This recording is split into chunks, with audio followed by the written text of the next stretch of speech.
there's some fear that we've embraced that's so deeply written into our Christian American culture. Do you know that the perspective on the book of Revelation that most of us grew up with is only about 180 years old?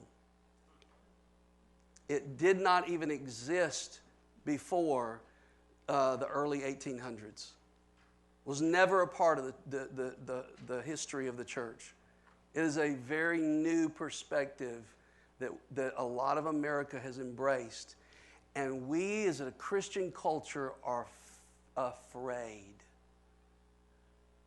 Because we're reading, we start with Revelation, come up with this grand idea of what this is, and then we go back and we try to interpret the whole Bible through that. Or we pick up the newspaper and we look at current events and then we try to read Revelation through the newspaper instead of the book of Revelation has over 400 Old Testament references.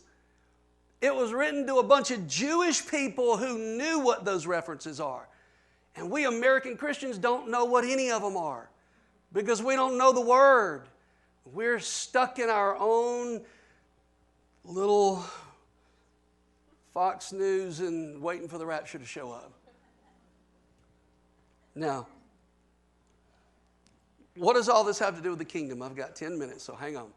What does all this have to do with the kingdom? Well, a lot. A whole lot.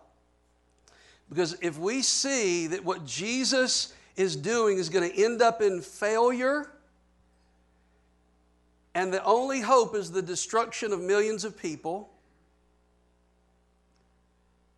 then what happens is that belief is going to forever stand in contradiction to the other scriptures that say, of the increase of His kingdom, there will be no end.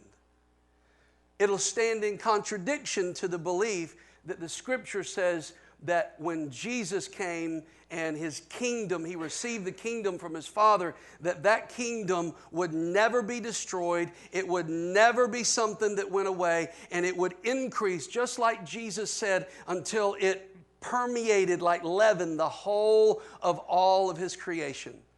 That scripture will be constantly in contradiction to our belief that everything is about to crash. Get your rapture suit on and go out in the backyard, practice on the trampoline, because at any minute He could come and everything is going to fall apart and ISIS has taken over America and Obama's the Antichrist. Woe is me, we're all going to hell in a handbasket.